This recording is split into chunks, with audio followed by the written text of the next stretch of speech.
I had you come out here because this is going to be a tutorial about what your wire harness is, or what's the mystery of a wire harness. A lot of people ride motorcycles their whole life and never learn what the wire harness is connected to and why. This motor, as an example, is from our garage toy here, and it's going to a very good friend in the Northeast, and we'll have videos about how he uses it in his garage car project. But it's a Gen 1 boosted turbo motor, and what I'm going to have you do is hold the camera, and I'll use my little pointing talking stick to describe what's going on. So stay here where you got light on the motor. Just come over on this side, and then I'll rotate the entire thing around as we go through it. Okay. What's what on the motor. So when you have a wire harness, all fuel injected engines have to have the same information in order for the thing to know what to do based on the ECU and its programming. And so it doesn't matter that it's a Gen 1 booster motor. This is a really good platform because it's getting close to 25 years old. But most motorcycles follow a very similar format as far as where sensors are placed. And if you really understand it, it allows you to understand even how car engines are set up in terms of where a sensor is, what it's doing, because it's fuel injected. You have fuel injectors, and they have to be told from a digital output what the hell to do. So I'm gonna get my marker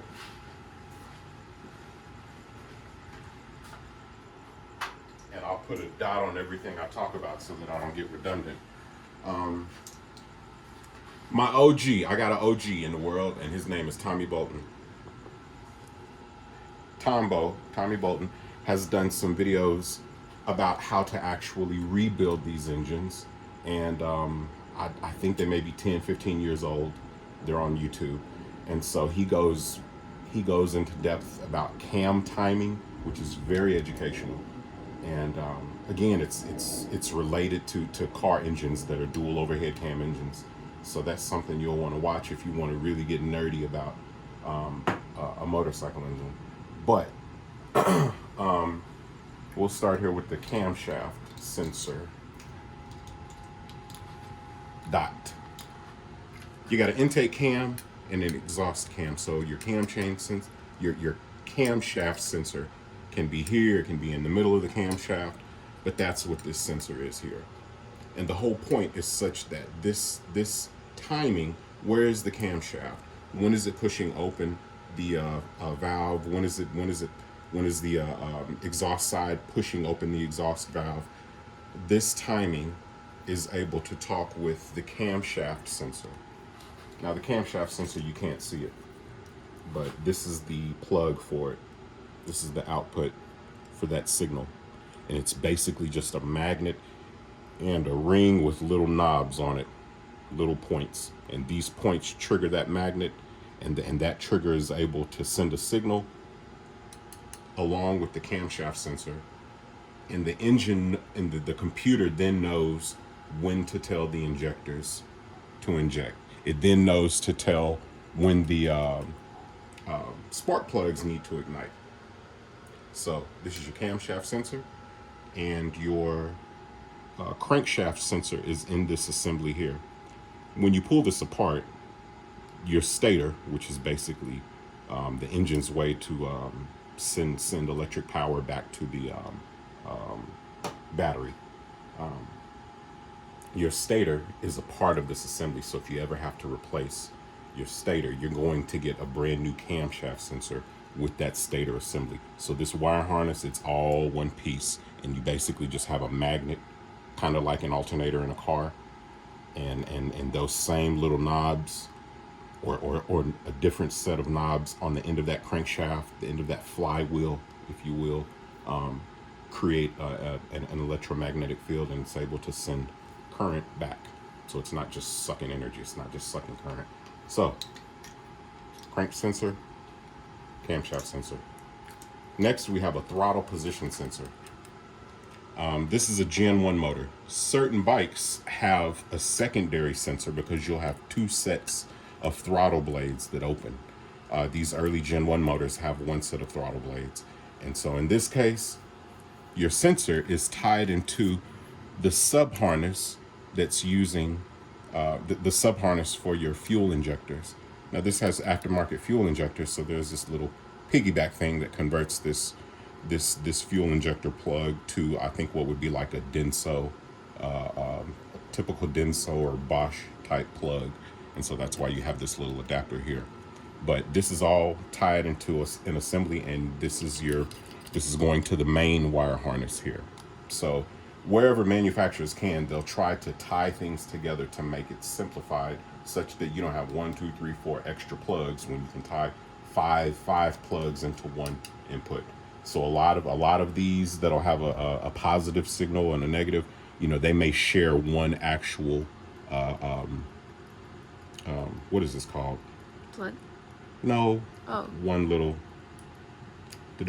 whatever. So I'll rotate this around. These are your ignition coils. Cylinder 1, 2, 3, 4, right? Because it's an inline 4. Each one of those is going to have its own plug, because each one of those are going to get their signal at a different time, just as the injectors do. But they may all share a significant, they may all share a positive, like positive, negative on the battery. They may all share a positive line, but the negative signal, that negative side of the wire is going to be separate. It's a separate one that goes directly back to the ECU, cylinder 1, 2, 3, 4. Rotate this around.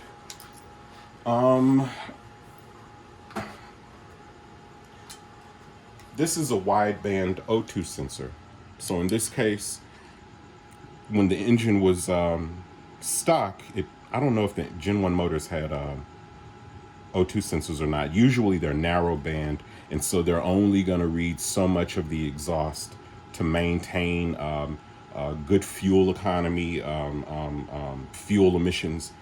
A wideband sensor is basically going to allow the computer, or in this case a piggyback, because I think it was a power commander on this thing, whether you have a full standalone computer that can manage everything, or you have a piggyback system that's compensating for the limitations of the stock ECU.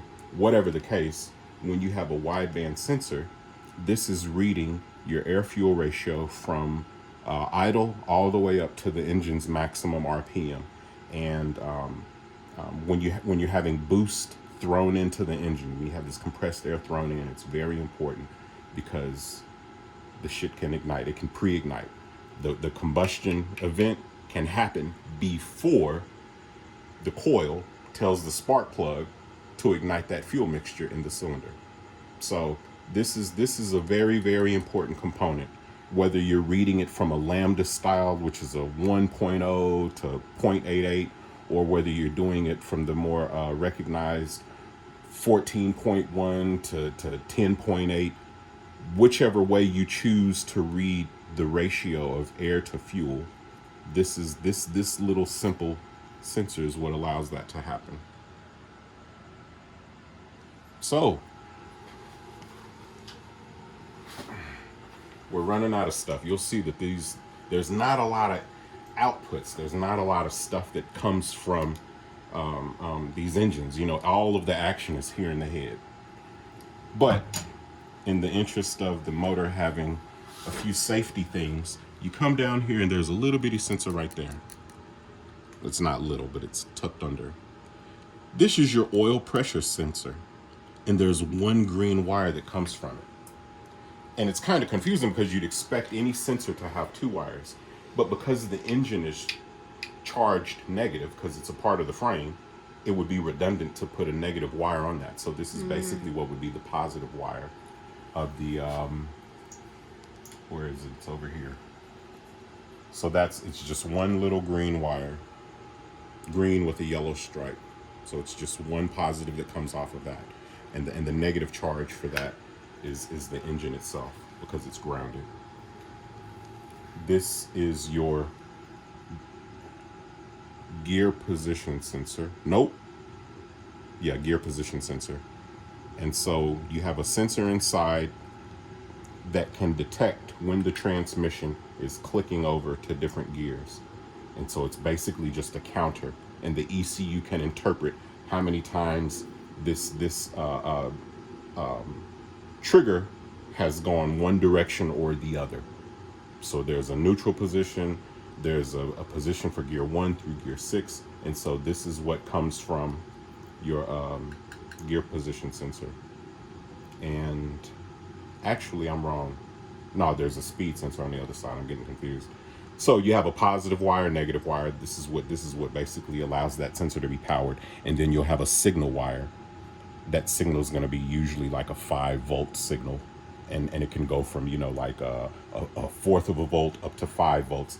And so each time that gear change happens, it supplies a different amount of voltage more, and the ECU knows, oh, okay, well, it's not neutral, it's in 6th gear, you know. So that's what that is, and that sensor's on the inside of the case. Moving around, we have a speed sensor. Now, the speed sensor is going to be on top of that cover that covers the sprocket. And we'll probably walk over to the bike just to point it out. But the plug for that sensor is a 3-plug, like a 5-volt plug, very similar to this. And all of these plugs have different shapes, so you can't confuse one plug for another. But if you can imagine this type of wire coming from a basic sensor on this cover for the countershaft sprocket, what triggers that sensor, and it's magnetic, what triggers that are these little teeth. So you have these 4 little cute teeth, and that sensor is going to be biased to one side. So every time this turns, it's giving a little magnetic reaction to that sensor, right? And so this is what's creating a magnetic signal to that speed sensor, and the computer knows how fast the motorcycle is traveling. Now, if you go to screw with your gearing, the computer can be modified after the fact, or you can put something on after the fact to compensate for the percentage of difference if you go with a larger sprocket, smaller sprocket here, or on the rear wheel. We have a temperature sensor for the coolant. All of the action happens in the head of the engine. This is the engine's head. So the coolant that's moving throughout here, you want to know how hot this thing is, and this is the coolant temp sensor, water temperature sensor. And I haven't been putting my dots. I did 2 and then forgot about everything else. But yeah, we did that. And are there any questions you have? Throttle position sensor. I don't have any questions yet. But your 2017, 2020 GSX-R 1000, though these things may be in slightly different places, they're all there. Yeah, it's the same. Yep. Your 2020 BMW M8, it has to have the same information coming from the engine. It's a dual overhead cam engine with twin turbos. It has to have the same signals coming from it. It's just 2 banks. You know, you have two banks of 4 cylinders. Something I almost forgot. You have an air temperature sensor. That's the green plug here. Now, because this bike is using the stock ECU and the stock wire harness, this is necessary, but it will only read through a certain range. And then you'll have a map sensor sometimes. In this case, it doesn't. But there are map sensors that also carry a temperature sensor. MAP sensor means manifold absolute pressure. So this is the sensor that tells the piggyback system, the power commander, This is the sensor that tells the engine, I'm sorry, the ECU, how many pounds of boost is this turbo making and forcing into the engine. How many pounds of boost? It'll read vacuum, which is basically when the engine is operating at idle and at lower RPMs, and then it goes into boost. So this is 3 bar. 3 bar meaning that 1 bar is going to be vacuum. One bar is 14.7 psi, something like that. And I'm sorry, 3 bar, yeah, 14 pounds times 3 bar. So it's 43 pounds. I'm trying to remember my math as I talk. I remember this stuff if I'm just quiet thinking. But this is a sensor that's added after the fact because we have a turbo on the bike, or in this case in the car. And so this is what basically measures, like I said, your air pressure. And you have a temperature sensor that allows the stock ECU to know how warm, how cool that air is. And I almost forgot those two. They're very important. Dot that. Dot. Okay. Dot. Very more sophisticated systems, and this is getting into like a standalone ECU. Now that we've spoken about everything, a standalone ECU might give you the option to know exactly how hot your gases are coming out of your cylinders, 4321. And so you'll have a temperature sensor, 2 wires coming out of it, that can read the exhaust temps. And what that does is it allows the ECU to better tune the combustion event. If you know that this cylinder is a little hot compared to the other 3, it can compensate with more fuel. Or if it's showing temperatures that imply that you have detonation or pre-ignition happening in cylinder number 4, the computer has the ability to say something's a little hot here. We can shut it down. The computer has the ability to reduce power so that you don't completely melt this piston, simply because the exhaust gases are going to say something's happening here that isn't going on in the other 4. And so we don't have a full standalone here. We have one on the Turbo 1000 inside, and that's an option. You know, you can literally measure how hot these gases are, and you know they're in the range of 1,000 degrees plus. Did I forget anything? Are you going over anything in the plenum or the air? Well, there's boost references so that the fuel pressure regulator, we have a 1-to-1 fuel pressure regulator. So every pound of boost that's forced into the engine from the turbo, that fuel pressure regulator will add 1 more pound of fuel, so that you have a proportional increase of fuel pressure with the air pressure that's going in. So that's what that vacuum line is. And then you have a vacuum line for your blow-off valve. You know, you have a vacuum line that about to spin this off the stand. You have a vacuum line that will tell the wastegate how many pounds of boost is coming from the turbo. So the wastegate knows to open at 10 pounds. It's a 10-pound spring in here. So as soon as you get a high enough air pressure, 10 psi here will overcome that spring, and it will relieve those exhaust gases that are perpetually building up your boost. So sometimes they tend to go a little higher than whatever your spring pressure is. I guess that goes back to the quality of your spring, but that's how that vacuum line works.